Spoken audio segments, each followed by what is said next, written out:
women have been told that it's normal. So when these women who have been suffering for years come to us, apart from them telling us what they are going through, we can sense a lot of things if we talk to them. One Correct. is, one is nobody listens to them.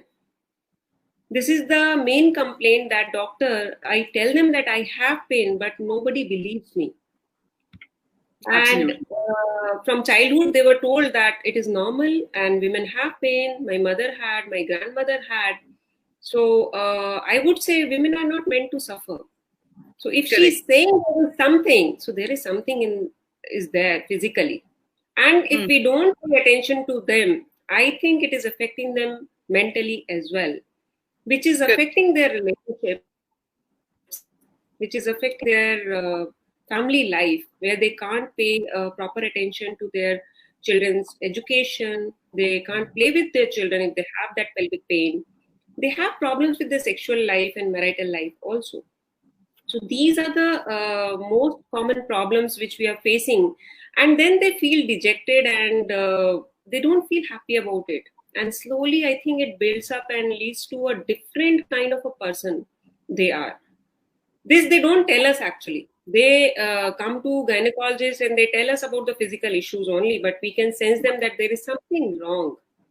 So this, I would suggest that this needs to be addressed. And I would like to ask Dr. Sona, what does she feel about it? She must also be seeing many patients coming to her with anxiety and depression associated with pain. So when it becomes, I think, critical or it worsens, then I think they visit for counseling or to a psychiatrist. So I would like to ask Dr. Sona, what is her opinion about it when she sees these patients with chronic pain?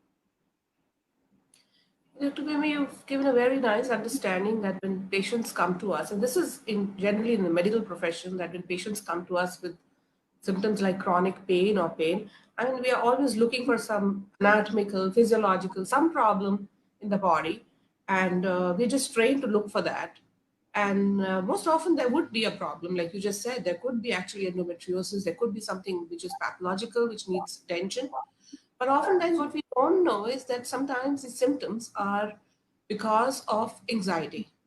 The symptoms themselves are because of anxiety, and that's something new which is now coming into our understanding as medical professionals. Still, we're just trying to get people to understand that there could be a huge component of anxiety in the patient suffering, which as we are getting knowledge of this, we're getting to be able to identify and then take care of this anxiety.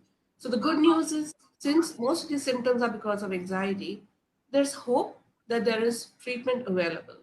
Now, like you just said, a patient who's been coming to a doctor over and over and over, and the doctor also is just treating the pathological part, and then we're really not picking up.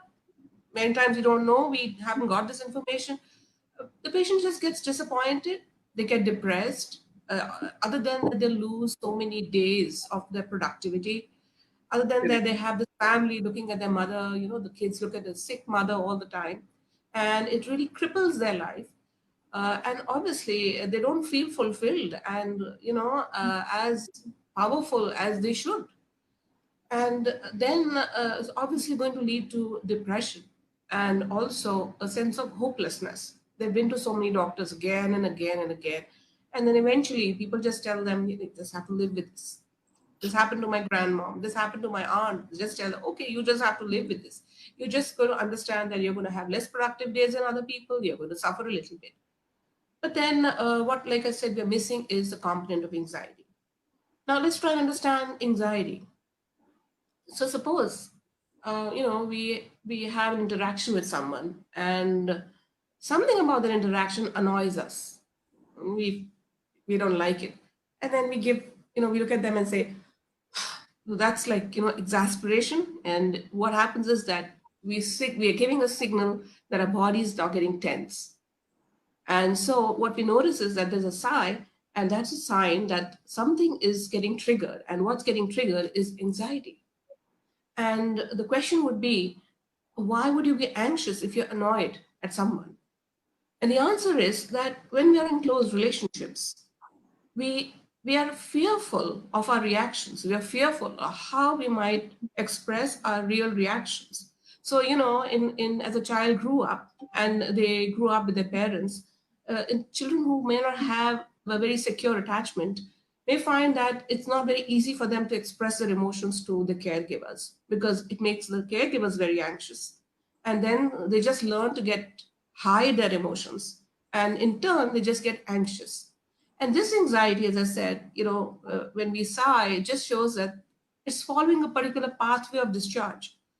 And this pathway is what is called the somatic pathway, which is including all our voluntary muscles, the muscles that we use for movement, the muscles which are in our control. So this, we find that since it passes through this group of muscles, we might have a patient who says, I have a chronic backache, I have a chronic, headache, tension headache, or I get, serious cramps in my legs. And they actually experience there's a lot of tension in the body, which they actually experience as pain. And this is just a pathway from, one of the pathways which is used by, for anxiety discharge. So part of the central nervous system. And other than these symptoms, which a person can experience of chronic pain in the voluntary muscle groups, which are basically used for movement, we may have another pathway which the anxiety follows, which we call the autonomic nervous system. And some of you are aware of that. Maybe we have some people who are doctors here and aware of that, and other people who just know that this is a system which is basically the internal organs. It includes the blood vessels, and so a patient can complain of a migraine headache, or their blood pressure changes, or then it can include their their respiratory system, the breathing system, the breathing apparatus. So they may have asthmatic attacks, or then they could have diarrhea, or then they want to go to the bathroom again and again, and or they have sexual difficulties, and so many other symptoms which are part of the internal organ system, which can also be a pathway where anxiety is discharged. So a lot of patients who have pain symptoms, you'll find that they might have a group of these symptoms. So patient can say, I have pain, but I also have a migraine, but I also have diarrhea symptoms, and I also have gastritis, and I have irritable bowel, and I have hypertension. So you find this whole pathway is activated when anxiety is discharged. So unless we can pick up that this is activation of their anxiety, and this is not happening one-off, it happens all the time, because whenever they are interacting, feelings are going to be mobilized in every interaction. Every time you talk to something will annoy you, something will make you happy. So feelings are going to be activated. But rather than experience their feelings, what they experience is anxiety. And so you find this very hesitant to interact with people. They don't really go out too much. They withdraw because every interaction, they just come back with a headache. They come back with other symptoms. So that means a lot of pent-up emotions is what generally triggers all these symptoms? You could say that it's like a part of the person hasn't got the kind of signaling or in his life that they don't really go out too much to express because every interaction they come back with a headache. They come back with other symptoms. So that means a lot of pent-up emotions is what generally triggers all these voice. Yeah, there's a bit of an echo. Yeah, that's okay. That's okay. Please continue. Okay. So what happens is that signaling in every relationship, we experience emotions, and Facebook. It becomes really hard for people who have had more insecure attachments to really express their emotions in every relationship, especially in the closer relationships, because they feel it's dangerous. If they express their emotions, it might just lead to anxiety. But this is an unconscious process. A lot of people don't know that, and that's where work begins, where they can start picking up that, okay, I didn't recognize my anxiety. I didn't recognize what's underneath my anxiety. I didn't recognize that a particular interaction is triggering my anxiety and it's leading to all my symptoms. Okay. So, Dr. Sona, I also wanted to know, fine, these symptoms are there, but are these changes that happen in a person due to chronic pain, are these reversible changes, or there's a permanent change that happens in a person?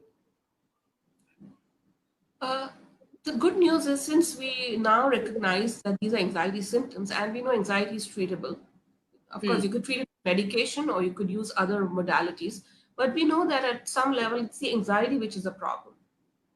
But we have help, because anxiety can be treated, anxiety can be regulated, and it can be even regulated by the person himself. They learn how to recognize their emotions. And there are a lot of researchers who found that if you've just got a particular kind of pain and you just journal about it and think about what's the emotion underneath, what are you experiencing currently, the symptoms go away. Okay. So yeah. So that means the medication, there are a lot of things which can be done to reverse the symptoms, is what you're saying. Yes.